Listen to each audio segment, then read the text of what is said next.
What's going on, everybody? This is Island Hopper TV. Today we're going to talk about the things to know when visiting Dubai. Let's do it.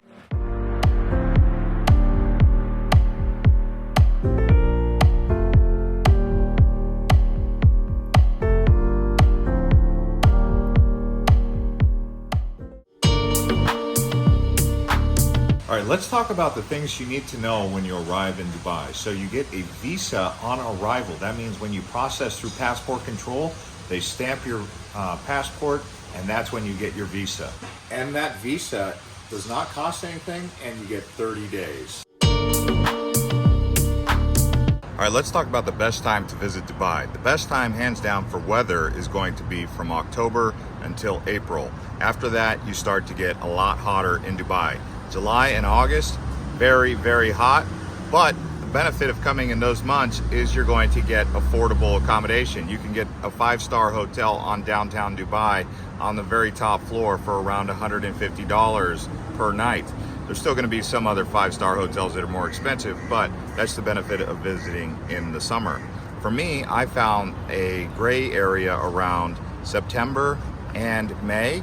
You still get hot temperatures, but you also still get affordable accommodation. So avoid July, August, shoot for September or May if you want to get the cheap places. And if you want the great weather, I just told you it is from October to April. That's when everything's open too. All right, guys, let's talk transportation when visiting Dubai. One of the best ways to get around Dubai is on the metro.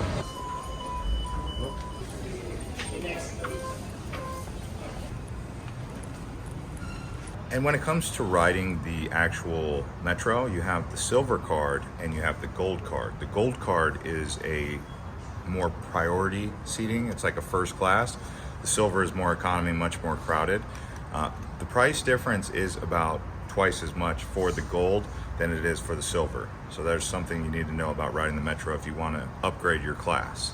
This is a different card for the gold card. So I found myself riding around in a lot of taxis in Dubai.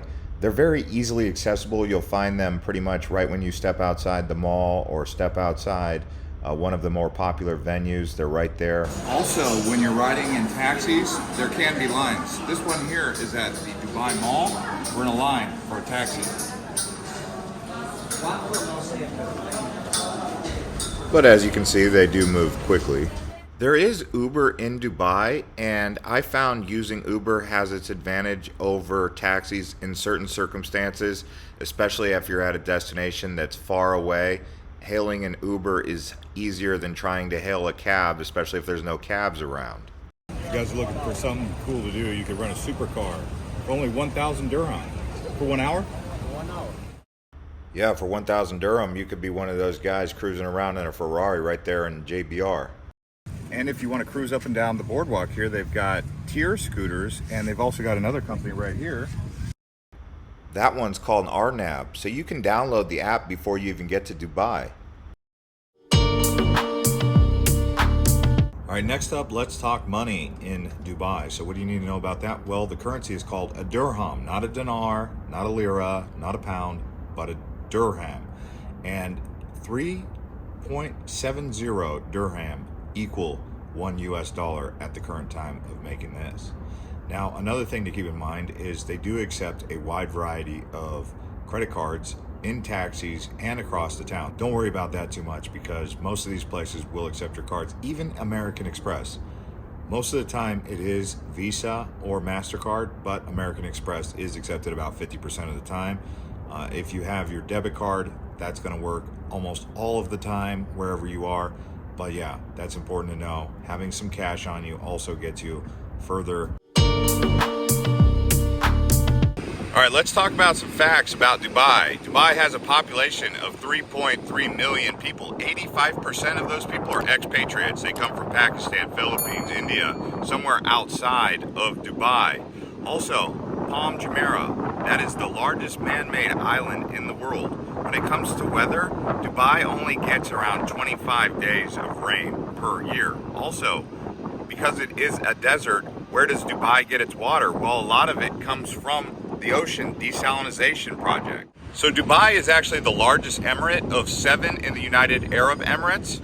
The official religion here in Dubai is Islam. That's why you'll see many mosques around here. The official language is Arabic, although they do also speak English as a second language quite often. Did you know that Dubai is a city that's only 30 years old? It's been developing innovation and large buildings and communities all across Dubai. Right now I'm standing in Expo 2020, which is actually getting ready to open as Expo City.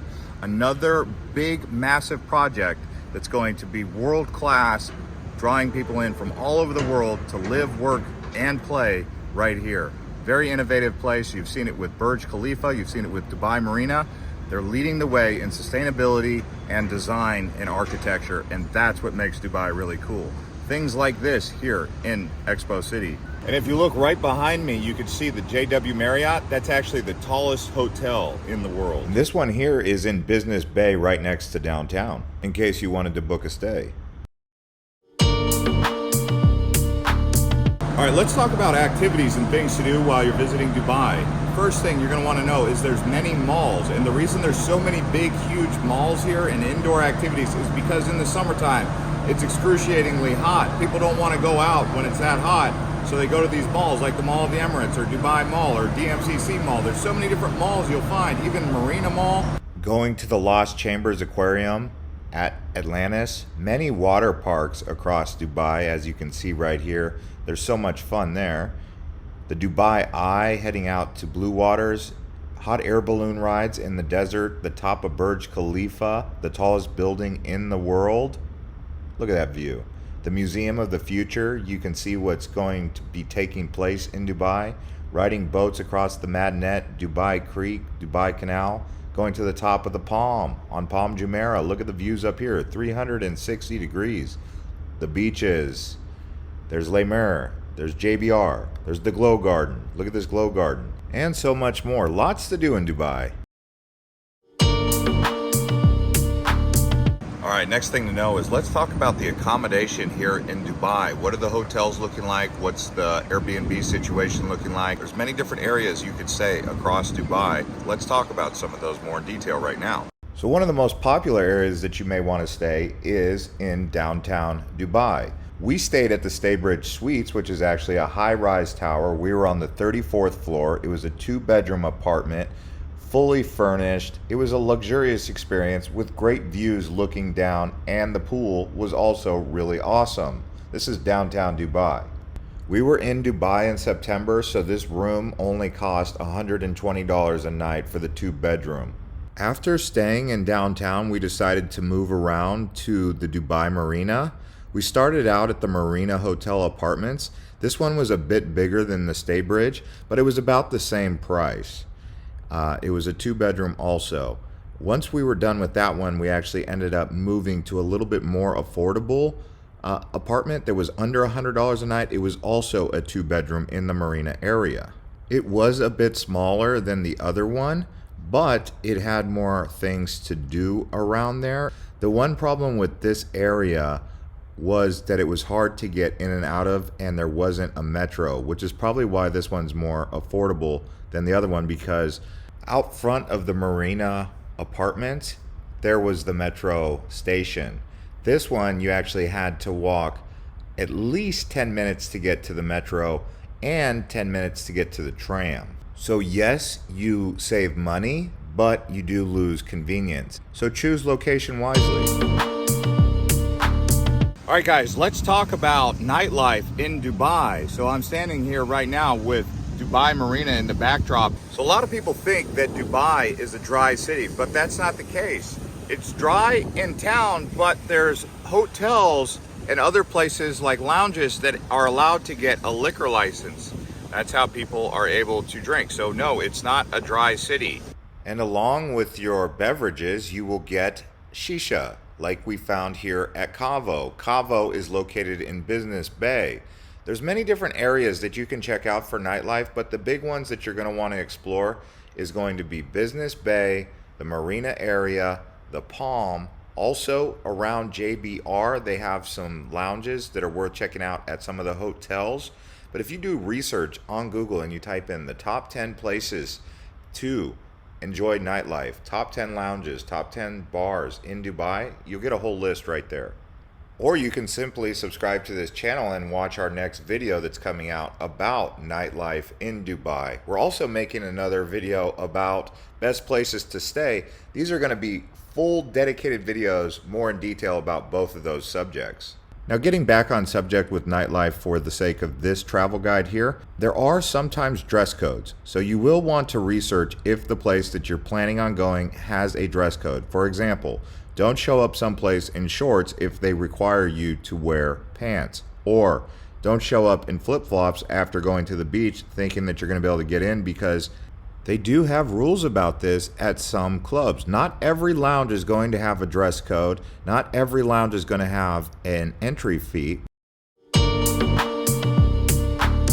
And yes, of course, when you're in Dubai, you can get pizza just like this.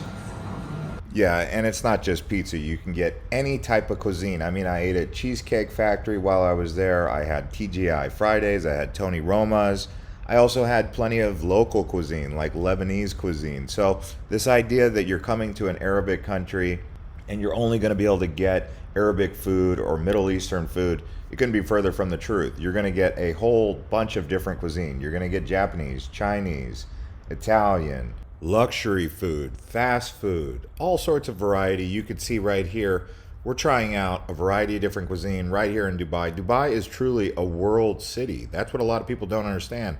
When you come to Dubai, you're entering into one of the top 5 global cities, international cities in the world. And the food that you're going to have at your beck and call is going to be a reflection of that. If you want takeout in the middle of the night or room service in the middle of the night, you can call up your hotel front desk and they will deliver. It's one of those kind of cities. And yes, they even have hamburgers. But here's what I will say about the food scene. I actually ended up picking up some new favorites because I was so open to the international food scene here. And now I actually like to drink breakfast tea. I was not a big breakfast tea drinker. I was more of a coffee kind of guy. I was open to ideas here visiting the Middle East, and now I like tea. And when it comes to other beverages like mocktails or cocktails, of course they have that. And then plenty of dessert. I mean, got to stay away from dessert sometimes because it can be addicting, maybe once or twice a week, but you guys get the idea. They got lots of that here. Or simply going out for a midnight snack or a late night snack. And before you arrive in Dubai, if you want someone to do a delivery service here in Dubai, download the app Deliveroo. Deliveroo is essentially Uber Eats or DoorDash, what we have in the States, or depending on where you're coming from. But many of the hotels won't let your driver go to your room, so they'll drop it at the front desk.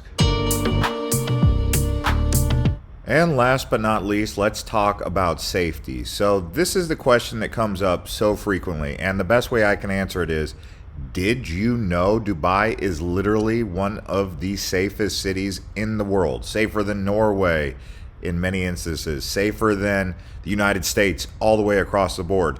Dubai is a very safe place. The crime rate is super low. When it comes to violent crime, it's almost non-existent. It happens, but it's very rare. Petty crime, very rare. So if you're one of those people who's worried about safety in Dubai, you're not really going to have too much concern with this. You can walk around 11 o'clock at night in downtown or at Business Bay or in the marina area and not really have to be too concerned, even as a female. But as always, just use common sense. No place is 100% perfect.